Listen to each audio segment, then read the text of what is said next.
Thank you very much, everyone, for joining this webinar. We have Adam Taylor today presenting to us from Groundwater Modeling Solutions.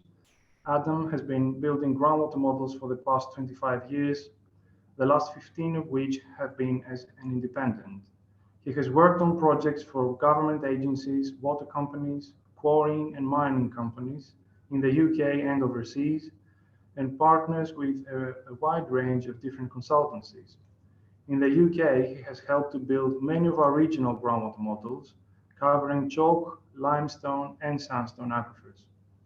Over the years, he has pioneered new approaches for simulating karstic, dual storage, and seasonally saturated aquifers. He has worked on some of the largest UK regional models and also developed tools and approaches for linking regional processes to high resolution and/or daily processes around wells, adits, and at the scale of individual fields. He currently lives in Madrid with his Spanish partner and their 2 children. Adam's presentation is titled, as you see over there, Modeling Beyond the Boundaries from Sub-Models to Meta-Models. The presentation will last approximately 45 minutes and there will be time for questions at the end. Thank you very much. Over to you, Adam. Thanks, Ilias. Right, okay, well, I won't introduce it any more than that. Thanks, Ilias. I'll just get straight on into it. As Ilias says, there'll be some time at the end for questions, so you raise your hand or type a question in as we go along. We'll get to the end. So, submodels, not a new subject, an old favourite, something I've talked about before, other people have talked about before. Useful things for making faster, more focused grid models with refined grids and time refinement and all this kind of thing. Some examples, the Hogsmill-Wandle submodel that we made from the London Basin model, which Joe presented at the Groundwater Modellers Forum live event in October. And as part of that, we reincorporated part of the Central London model, which Joe also talked about a bit. Also using some other projects using Voronoi meshes. So here we had a chalk submodel of the Isle of Wight model. So the chalk being the areas outlined in red there. We took out that central area and a submodel of that. Various submodels of the Lincolnshire limestone model, which I presented before, quarries and mines, and a talk with Al Black back in 2016 on submodels. This is just an example picture from it, showing how if you hit a stress to a submodel represented by this square box that wasn't in the original parent model, you can get a pretty good approximation of what happens when the boundaries are impacted. You take the average of 2 runs, one with specified heads, one with specified flows. So it's an old thing. Well, meta models. So what's one of them then? Well, if you look up on Wikipedia, you'll find a nice definition of what that is. That's not what we're interested in at the moment. An interesting idea on itself, maybe something for another day. At the moment, I just want to talk about a submodel when we put models together. We've done that before with the North East Anglian chalk model, the Hertfordshire model, and the Middle Thames model as well, and probably some others as well. So, what's new?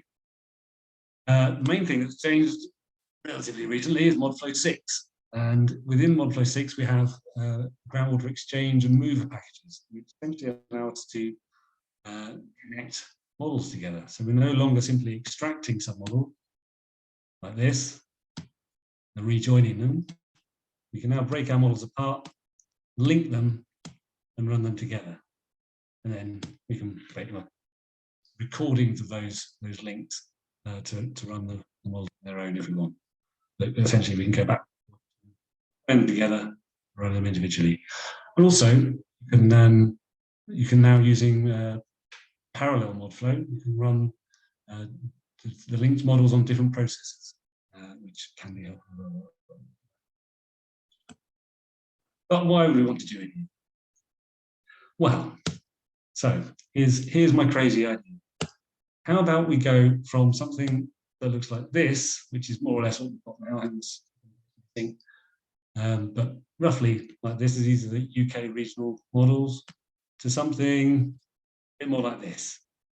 What I've done there is superimposed a bunch of Water Framework Directive catchments on top of aquifers.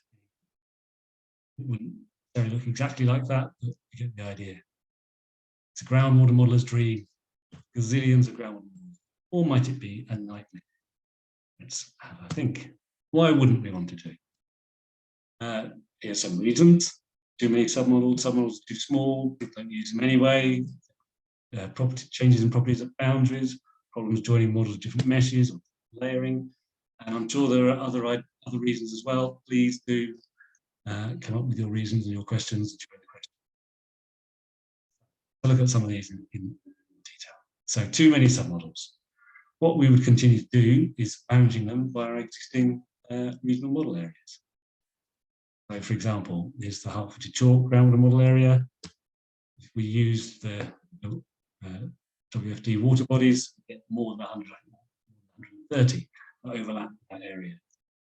But we don't have to use those. We could use larger catchments. We could join some of those ones across the Scarp Slope. We could get rid of some of the ones in London Clay, or join them together with others. But essentially, you'd use the combined model for the updates without using some simple model tools, then recombine again as required. So, are the submodels too small? Generally, we wouldn't recommend using just one, especially if they're based on catchments like this. So if you're in one river, you'd also want to do the neighbouring catchment, preferably one that the river's in. Is that going to be enough?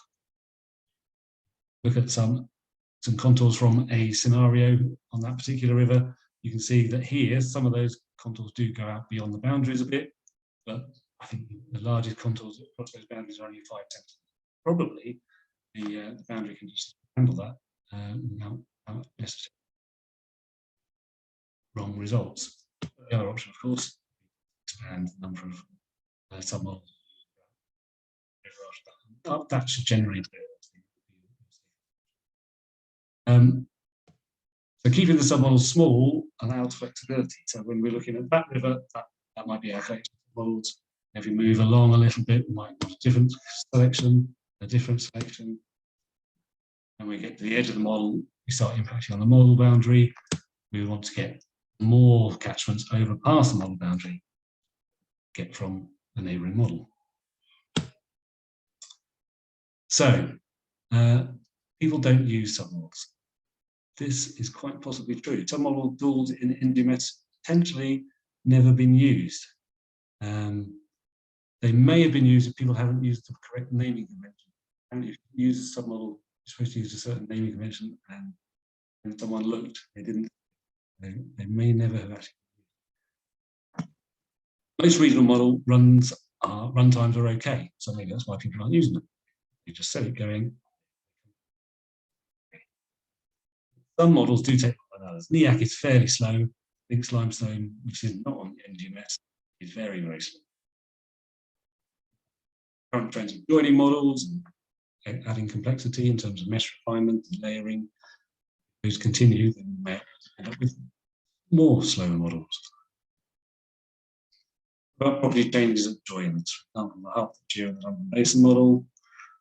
Join, there's a change in hydraulic connectivity in the chalk layer, or in the lower chalk layer. There's a join between those two, but that's what you've seen in other joining exercises. You can see they've not always come out seamlessly from previous joins, but it's a problem back the same way. It's very different when we buy using the exchanges package in some models.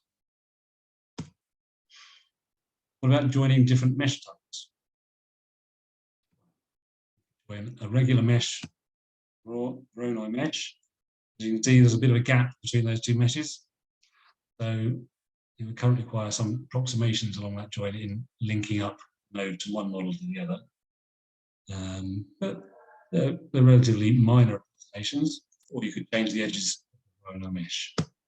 Probably still preferable to having approximated static boundaries at the moment.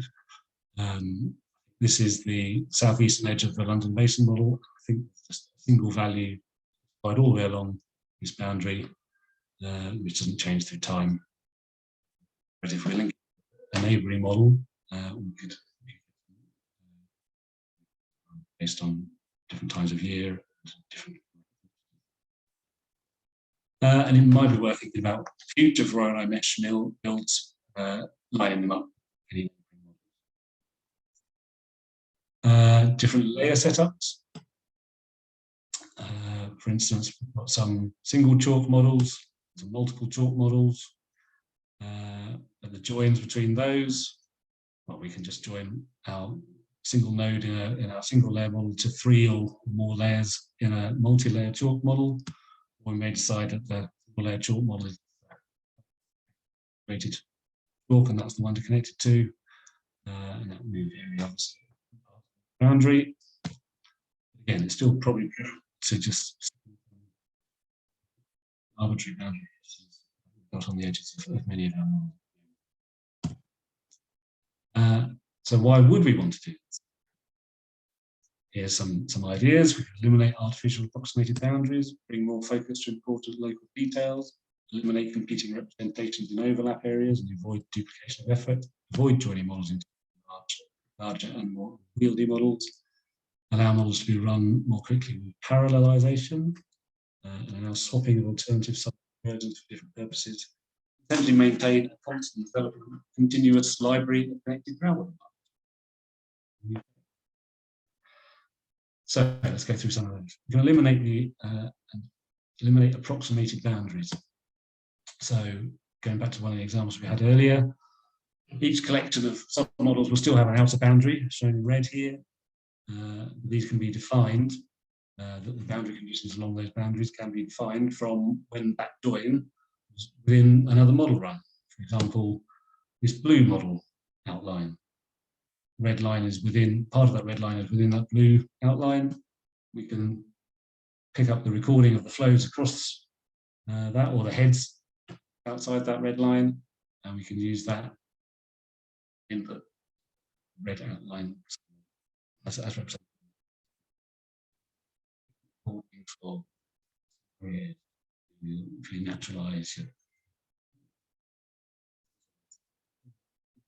with trees everywhere. And there's now improvements to how these boundaries are specified as well. Improvements to the way that those boundaries behave when they become impacted by scenarios, and also you can very easily monitor those boundaries that have been impacted simply by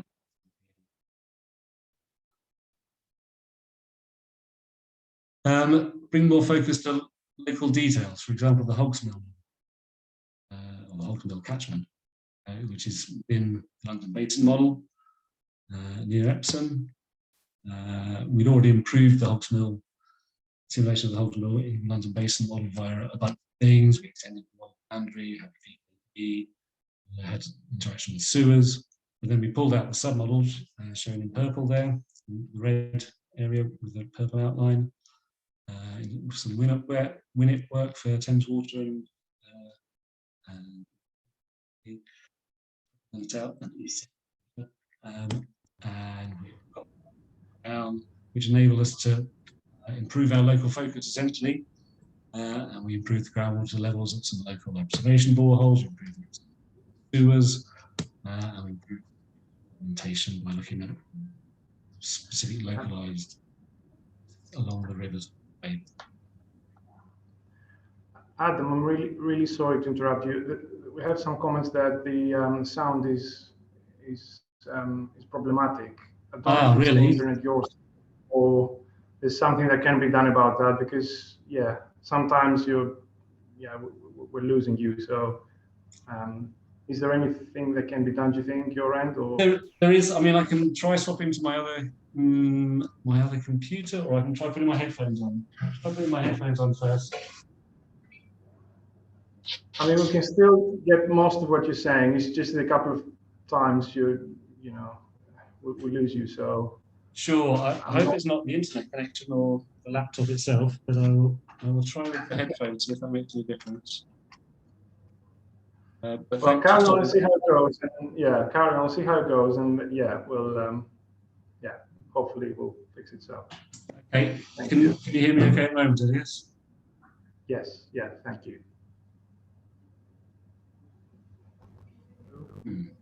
Yes, yeah. Hello, can you hear me? Yes, that's all fine. Thank you, Adam.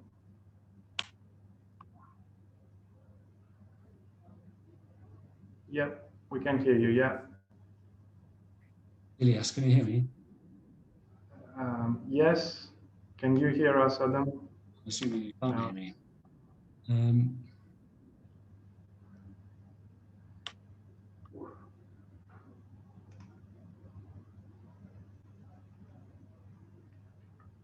We can hear you, Adam. I don't know if you can hear us.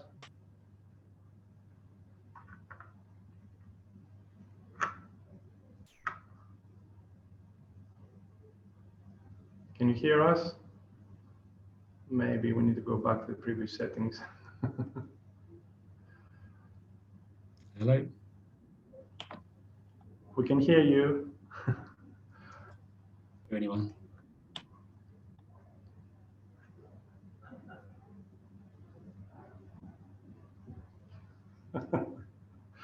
Apologies for this. Don't you love technology? We'll try on my other computer. Can't hear me.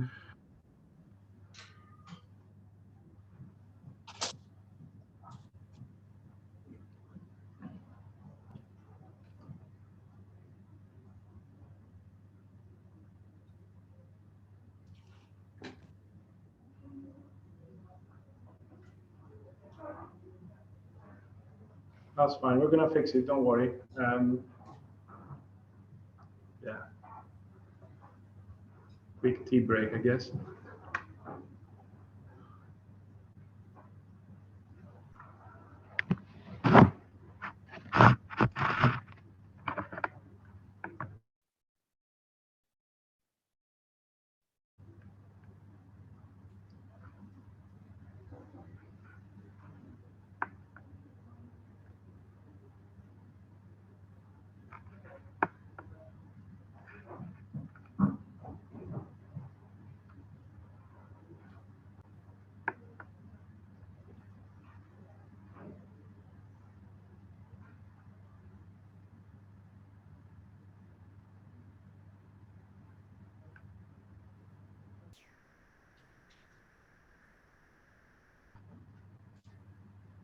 Okay. Can you hear me now? Yes, we can hear you. Thank you. Sorry about that. We can go back to your last slide, perhaps, and we can carry on from there.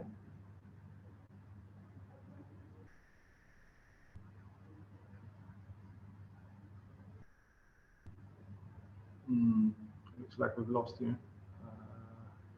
Oh, hang on. Yeah, we can see your screen. Yeah.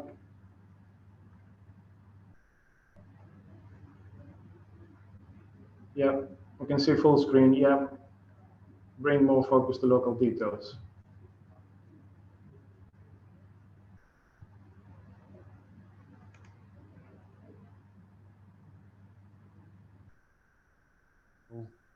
Unmute myself. Can you hear me better now? We can hear you now. Thank you. Perfect, perfect. Right, let's carry on. So yes, example here, the hogs mill.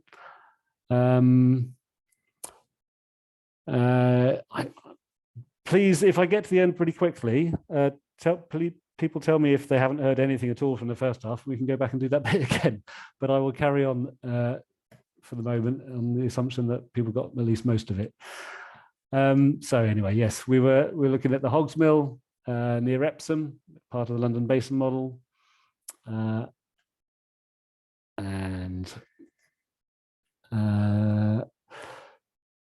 yes, we improved it in the London Basin model via a bunch of things, and then we took out the submodel of the hogs mill and the neighbouring Wandle catchment, and we did a bunch of work for the WINEP stuff, and we improved a bunch of things. And that was made easier by the fact that the model was smaller and was quicker to run, 20 minutes instead of 2 hours.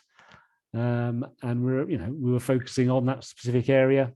So we were able to look at improvements for that specific area in much more detail. So looking at groundwater levels at specific OBHs, improving the representation of the sewers by putting in some real data representing the sewer elevations in this area, and improved simulation of river augmentation through consideration of how the stream river aquifer interaction changed along the length of the Hogs Mill itself.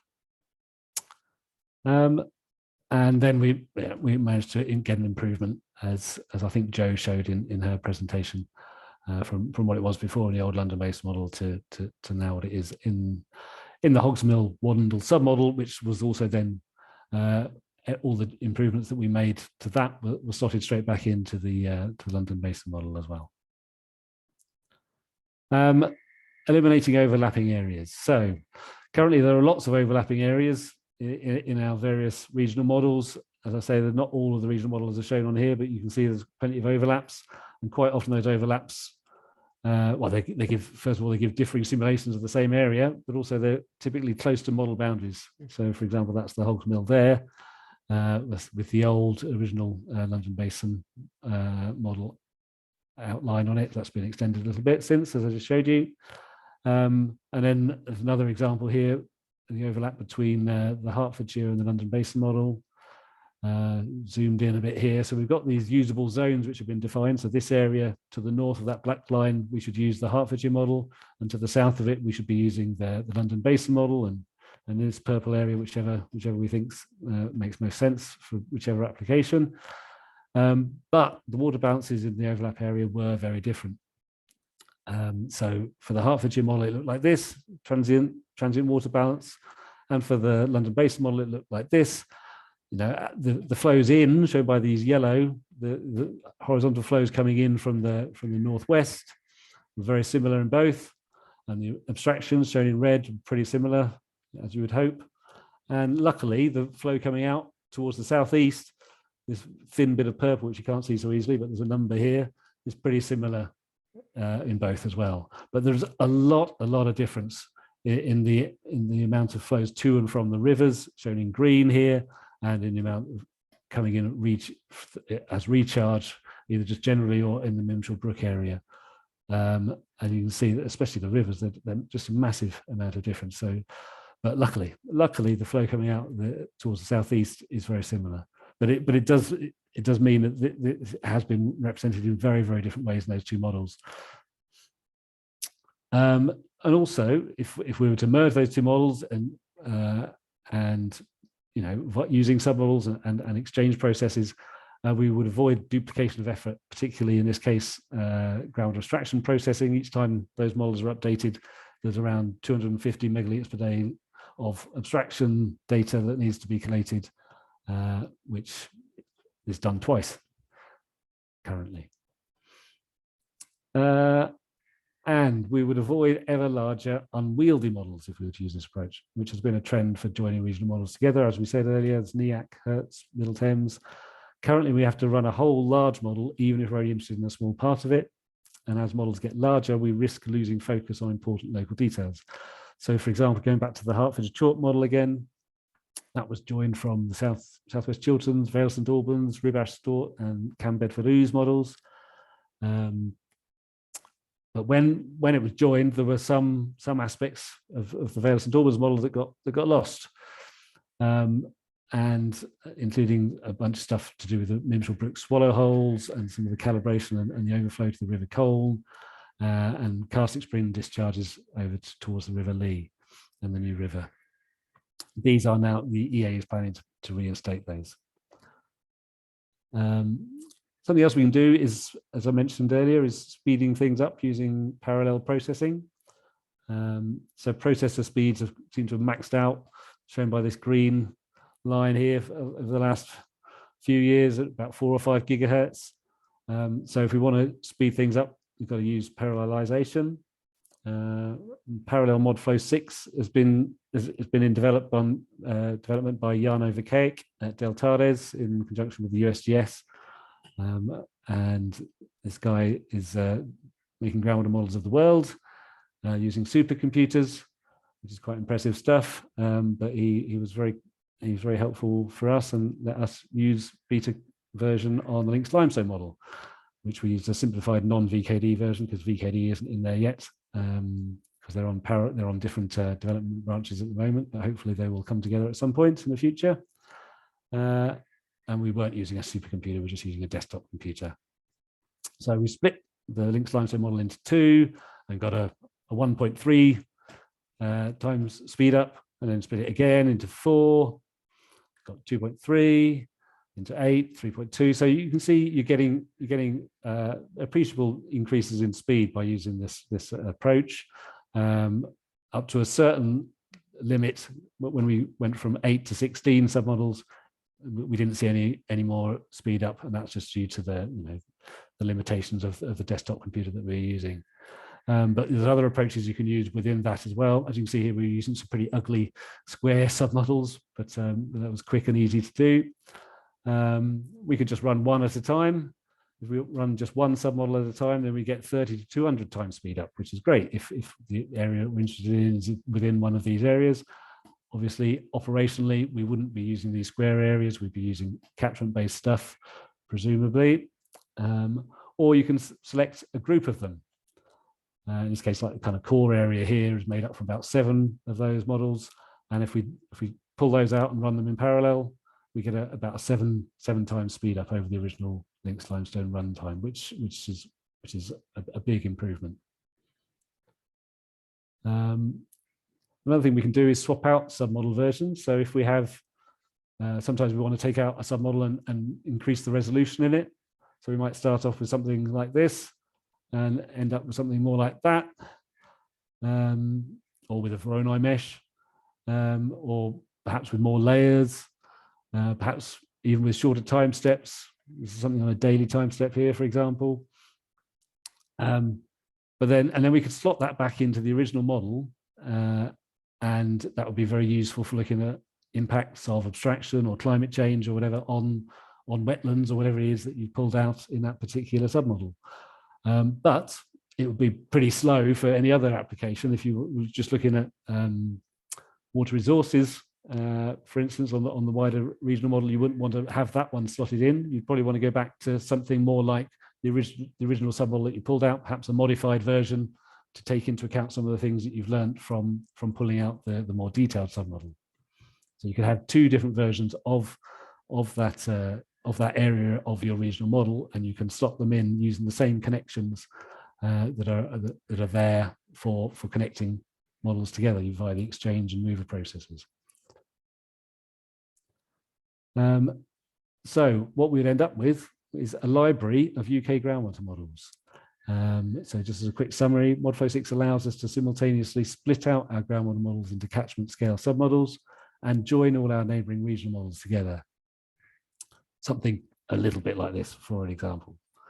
The resulting library of groundwater models would give us flexibility that we were seeing in the catchments as they're moving across the Hertz chalk area before. We could eliminate competing representations and overlaps.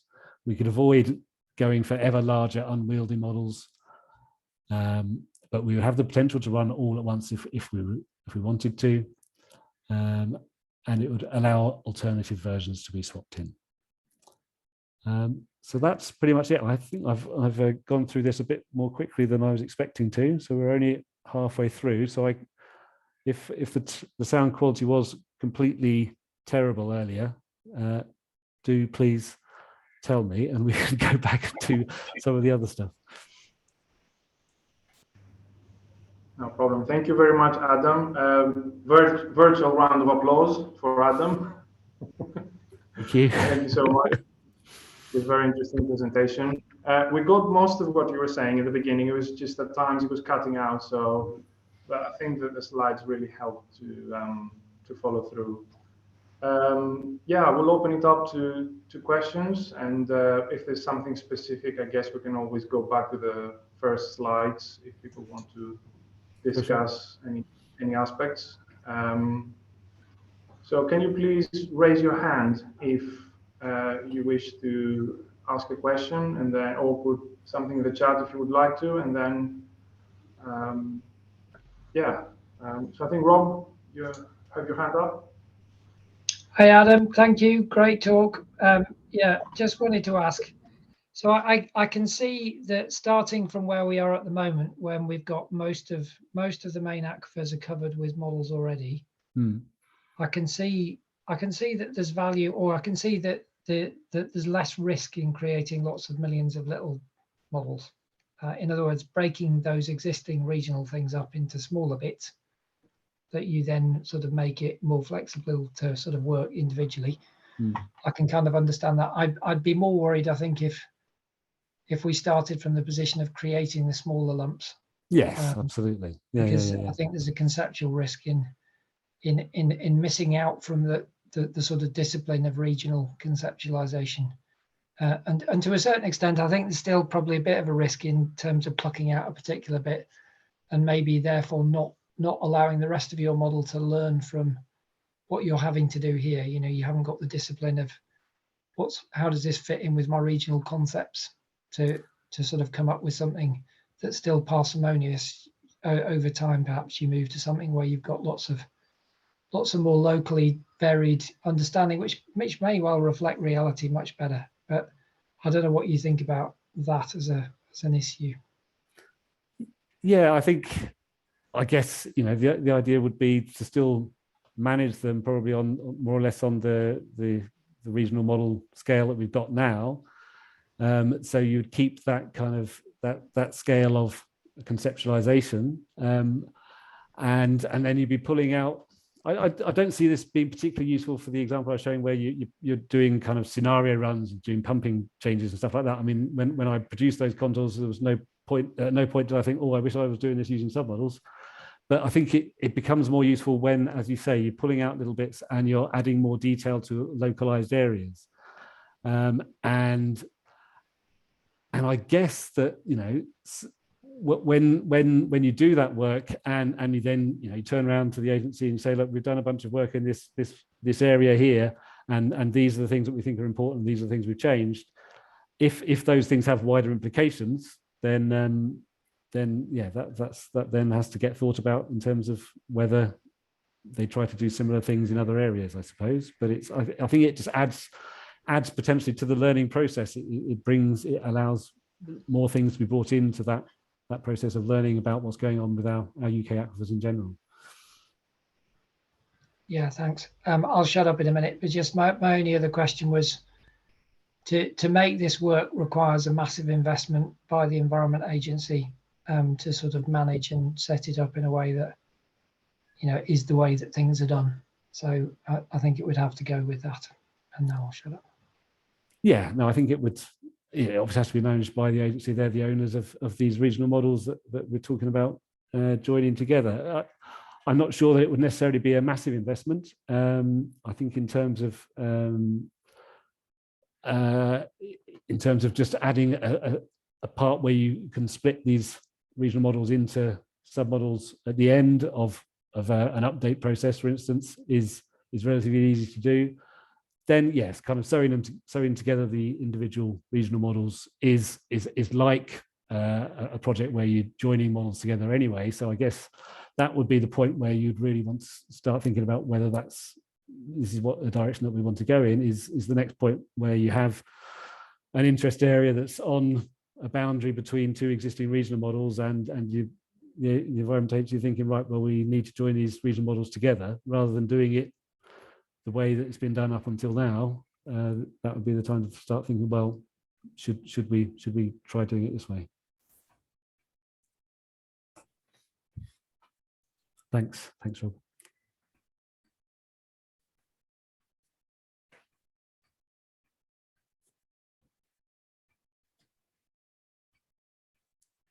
Anyone else? Got hands up. Go ahead, Rob. My hand up, so I think Rolf was first. Yeah, I mean, I'll just sort of add to that. Obviously, we've got a fairly mature collection of groundwater models that we built over the years, but certainly, I suppose one of the things that bothers me most, I suppose, in the existing setup are the sort of uncomfortable boundaries that we've got between them, and it's working out, how to get the overlaps in. You've mentioned the sort of Hearts and London Basin thing, which that's definitely one of them, but there's other sort of more lateral butt joints which are often the consequence of agency regional boundaries, and it's slightly difficult to deal with that. We've, I think, only completed really one successful stitch-up job across two different areas, in fact, two different regions as they were, and that's the old Selby groundwater model and Notts Doncaster model, now being the East Midlands Yorkshire model. And even something relatively simple like that sort of starts bringing in complication in terms of when updates are done and making sure that the differences that potentially lie in how the model might be conceptualized can be sort of accommodated across, sometimes quite significantly different outlooks on how to do groundwater modeling. So I think that sort of has to be done, but in some respects, it could be easier just to focus on larger degrees of overlap between models. So I think that's sort of, I think it's all interesting stuff, and there's a lot of potential there, but it's organisationally not necessarily straightforward. No, and that comes back a bit to what Rob was saying in terms of it being a big investment for the agency. I think when it comes to things like the NGMS, it would be potentially, if we wanted to go down this route, pulling out submodels and how that was hosted. I don't know.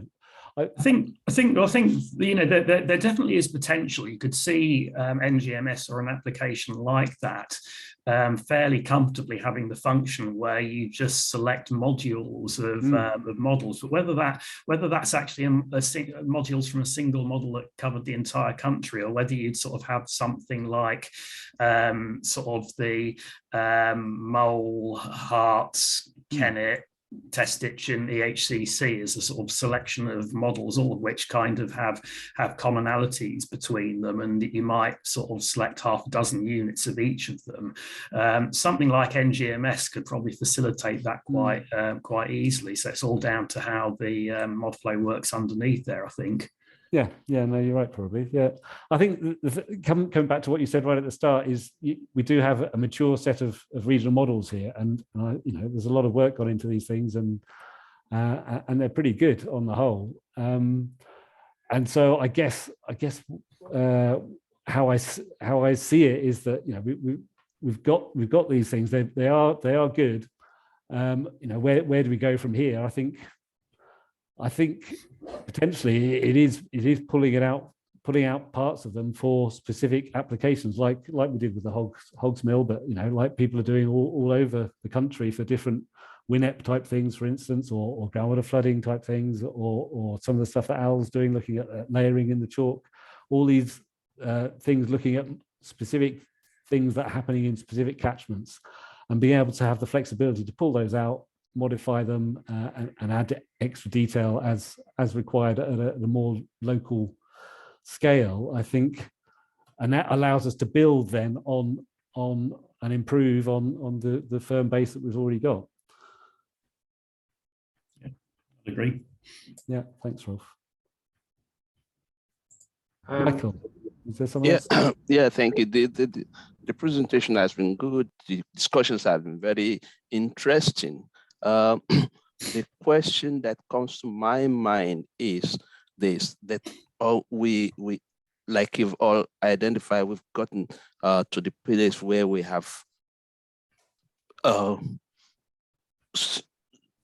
regional models that are acceptable to a certain extent and need improvement and so on. The question for us as an organization is how how necessary would this be, considering what we want to, the outcomes we're looking for, and the investments that will be required? Is there a cost-benefit advantage for doing this kind of work with the models at this stage? If yes, then people could start considering that. If no, then there will be a question of why go down that route. Yes, of course, absolutely. Yeah, and I think, as I was saying in answer to what Rob was saying, I think you would want to try it out essentially on the next time that you want to join two models together. I would recommend, and that in that case, I would suggest it's not going to be any more expensive than joining those models together in the first place. It would just be a kind of small additional add-on to an existing project. Yeah, I can appreciate that, because for instance, we're currently we've been looking at a sub-model of the Hertzschoch model, for instance, looking at 3 catchments, the Verde, Gate, and the Chess, which we've cut from the Hertzschoch model in order to better understand certain things. So I can see the benefit in that, but it really has to have operational justification to get that running and in place, and then the learning from that, plugging it back into the regional model. Again, it has to be such that it is done in the it is going to bring value for that time and the resources that has been put into it. Yeah. Otherwise, yeah. Yeah, of course, absolutely. Yeah. I think David Sackham is next.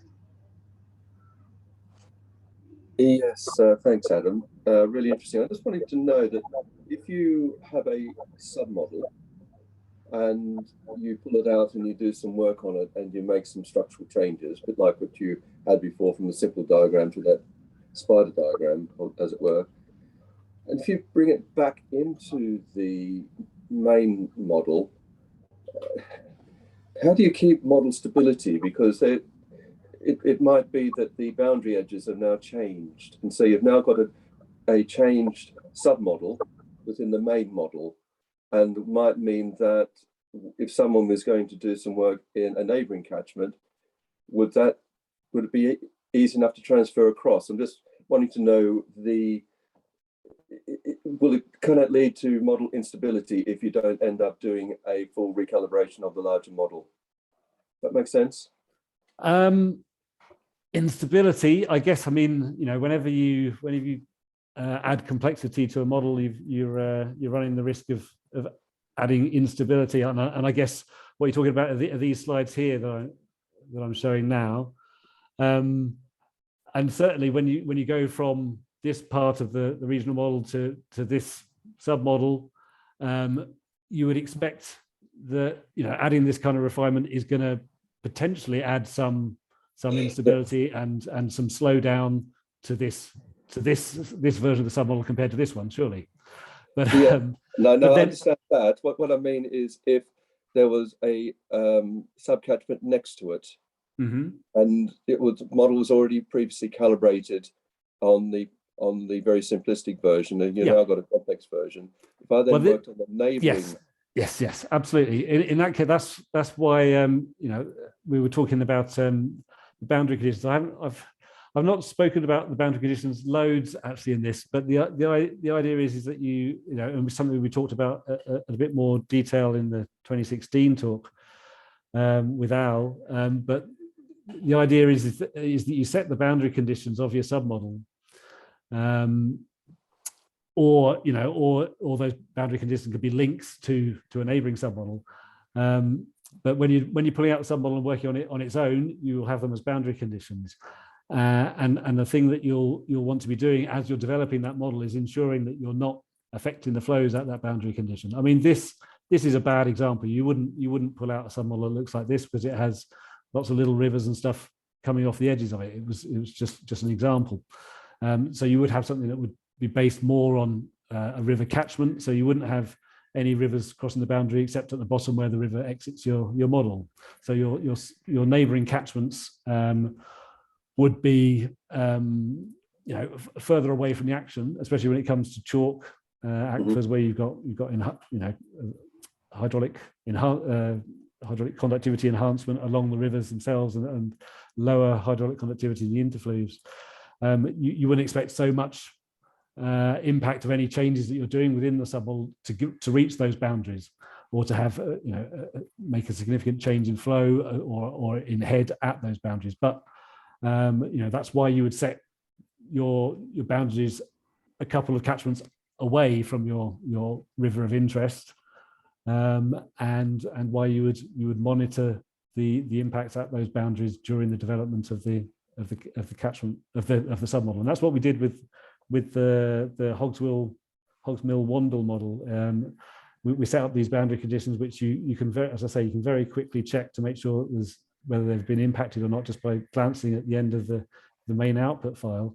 And so we were doing that each time as we went through with the submodel and just making sure that none of the changes that we're making to enhance the Hogs Mill itself was stretching beyond the confines of that submodel, and it didn't.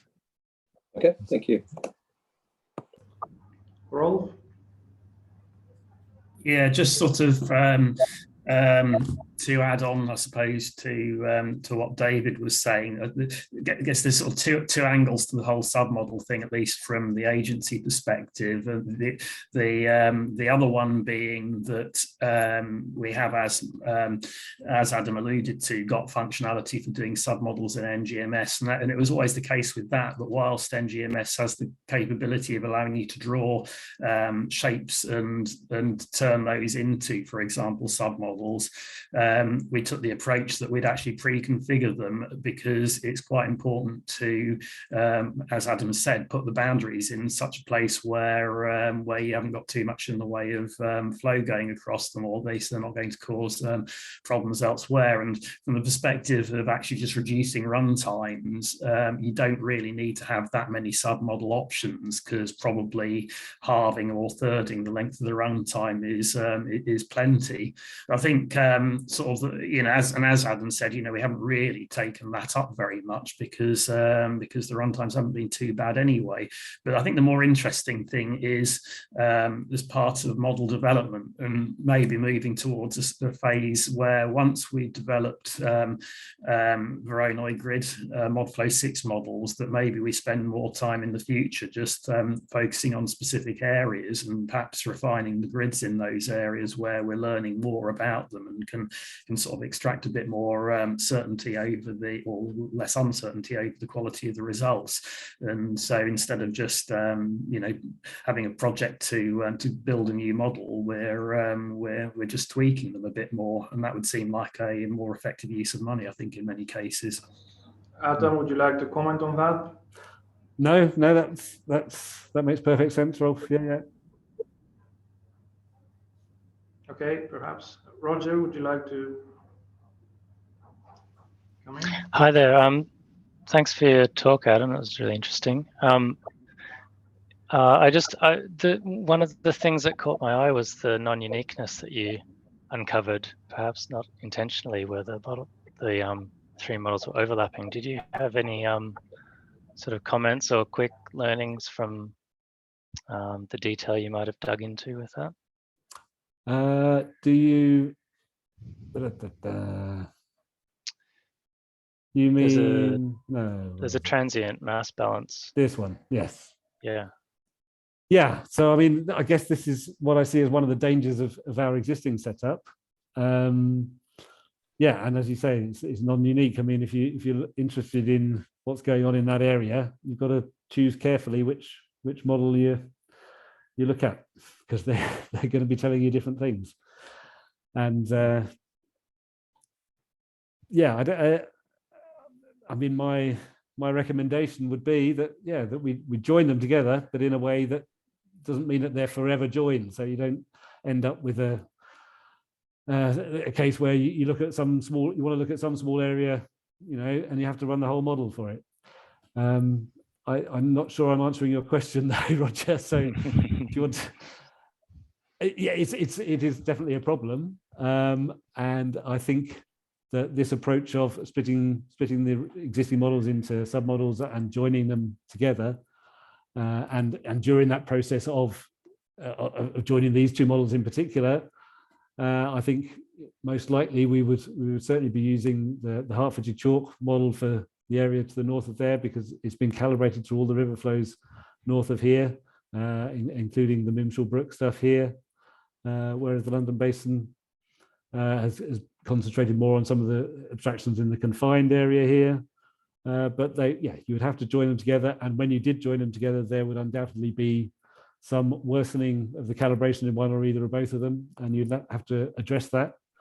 You have to improve, bring the calibration back to those, and it should enable you to get a better estimation of what the flow is going from one model to the other as well, from one model area or one area to the other. Yeah, and then you can split it apart, and you can be more confident in the boundaries that are applied to both of those models.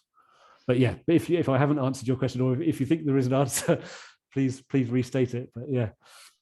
No, no, it's more a comment. I mean, it all depends on the focus and the assumptions about recharge conditions or recharge models, and there would be, it would be interesting to compare those sort of early modeling process assumptions, to see what might be different between the three.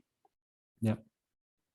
Because you end up locking yourself in if you fix things.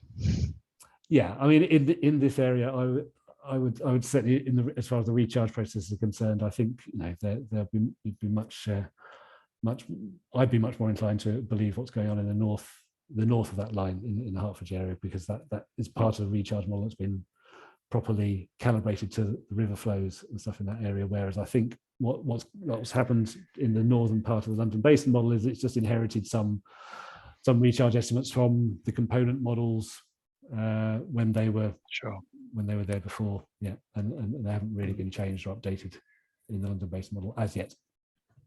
Thanks. Yeah, all good, thank you. Brilliant, thank you. Christopher? Hi, Adam. Thanks very much. Great presentation. Just occurred to me then, we've got the British groundwater model by the BGS, and I just wondered if that feeds into this in any way, and kind of the ultimate meta model. Do you think there's any connection with that at all? Yeah, no, exactly. It was a shame I couldn't make it to the October event. I was hoping to see the poster that was presented. I did actually ask. I got in contact with the guy who Marco. Yeah, Marco, but he didn't respond. So I don't know whether they're planning to use linkages like this, or whether they're planning to explore ideas like parallel mod flow. But potentially, absolutely, these you can look at it from a kind of bottom-up approach via the existing Environment Agency models and joining those together, or more of a top-down approach through the BGS UK model and splitting that up into regional models. Or you could do some kind of hybrid thing where perhaps you start looking at trying to fit Environment Agency models into the BGS model.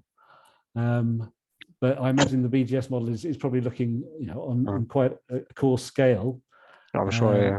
And then if you were to slot the regional models into it, you would want to be looking at doing one at a time, say, or something like that, to just to see the impact of wider things happening within the UK on a particular area, if that was your lookout. But I think that absolutely is where we probably in the end want to get to. Yeah, indeed. We'd certainly help having consistent approaches, if that's like different recharge approaches are leading to non-uniqueness, as you were saying. But Yeah. Yeah. Cool. Thanks. Brilliant. Anybody else? Or maybe we'll take one more question if there is one, and we'll close the session as we go close to 5 o'clock.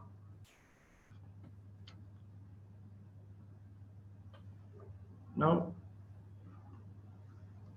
Okay, well, thank you very much, Adam, again, for a very stimulating discussion, and I'm sure we can carry on with the discussion at the appropriate channels. Just to say that there is no other talk scheduled as part of the Groundwater Modellers Forum series, but we would like to open it up to people who might have something to present on. So please get in touch with the committee, with Christopher and the committee, and if you have a specific topic that would be interesting to others to hear about. And the committee is busy sort of organizing the next conference, which is probably going to take place in November at some point. Well, that's still to be discussed. So yeah, please get in touch, and we will be in touch soon with regards to details of the next webinar when that is available. Christopher, would you like to say something? No, that's covered everything. Thank you to all again. Brilliant. Well, thank you very much, everyone, and thank you to Adam again. Big round of applause. Thanks, everyone. And see you all at the next webinar. All right. Cheers, then. Cheers. Bye. Bye.